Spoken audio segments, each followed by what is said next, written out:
Welcome back to my channel. তো আজকে আমার এই চ্যানেলে আপনারা যা দেখবেন তা হচ্ছে গরুর মাংসের মতো দেখতে। যেই সবজিটা বা তরকারিটা দেখতে পাচ্ছেন এটা আসলে গরুর মাংস না, এটা হচ্ছে পাঙ্গাস মাছের টুকরাগুলা আর মাছের মাথা, এগুলোকে আমি ছোট ছোট টুকরো করে নেব।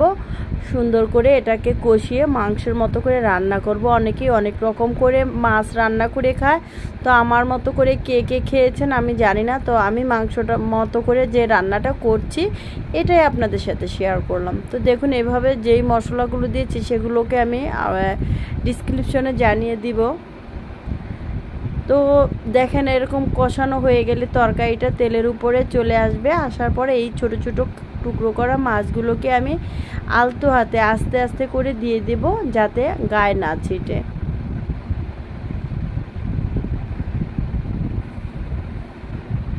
সুন্দর করে এখন একটু নাড়চাড় করে নেব। কাঁচা অবস্থায় একটু জোরে জোরে নাড়চাড় করলে কোনো অসুবিধে হয় না। মাছটা একটু সেদ্ধ হয়ে গেলে তখন আস্তে করে আলতো হাতে নেড়ে চেড়ে দিতে হয়। আমি তো দারচিনি দিয়ে এই মাছটা রান্না করি, এলাচ দেই না। গরম মশলা, আদা রসুন বাটা সব মশলা দিয়ে সুন্দর করে কাঁচা ঝালটা একটু বেশি দেই, যদিও এটা দিয়ে কষিয়ে নেই। এইভাবে করে একবার রান্না করে খেলে বারবার খেতে ইচ্ছে করবে এই তরকারিটা।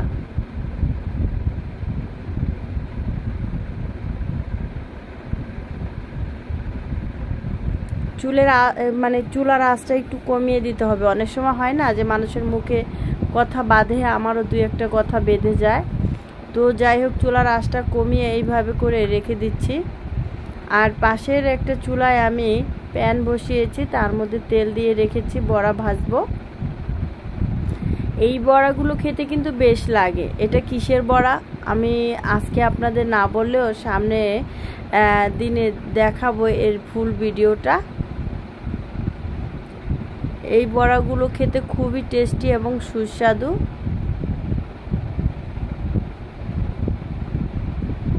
কিভাবে আমি চুলার মধ্যে এই বড়াগুলো দিয়ে দিই এটাও দেখেন। হাতটা বেশি উপর থেকে দিলে হয় কি পুড়ে যাবে, আর যদি একবারে নিচু করে আস্তে করে দেওয়া হয় তাহলে তেলটা ছিটে না আর হাতও পড়ে না।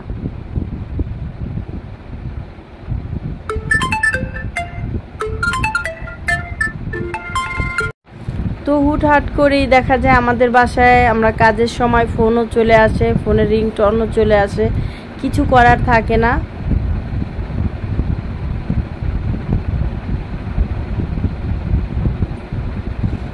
তো এক এক করে আমি বড়াগুলোকে সুন্দর করে কড়াইটাকে যতটুকু তেল আছে ওটার ভিতরে গুছিয়ে গুছিয়ে দিয়ে দিচ্ছি।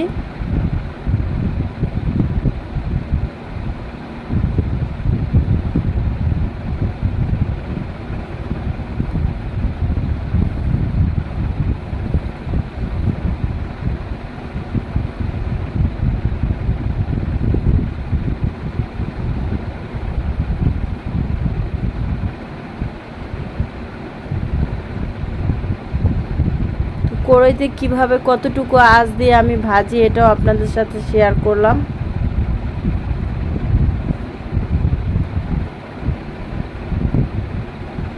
উল্টানোর একটু চেষ্টা করলাম, কিন্তু মনে হচ্ছে এক পিঠ ভাজা হয়নি।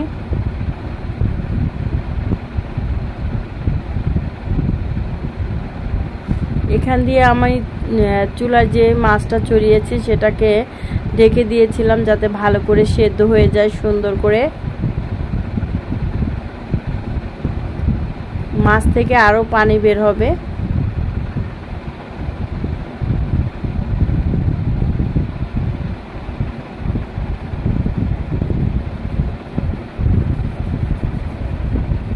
বিশেষ করে আমার এই কষা মাছগুলো খেতে খুব ভালো লাগে।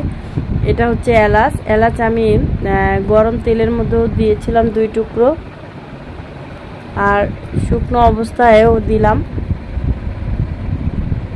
শুকনো বলতে মানে রান্নার শেষেও আবার একটুখানি দিলাম যাতে ওর ফ্লেভারটা ভালো করে ছড়ায়।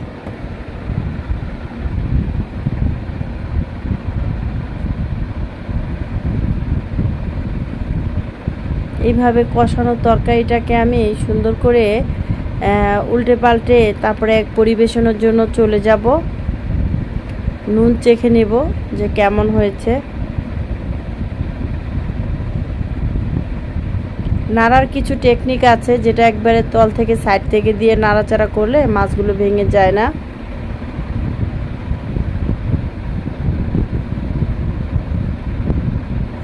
মাছের পানি দিয়েই মাছ রান্না করা যায়।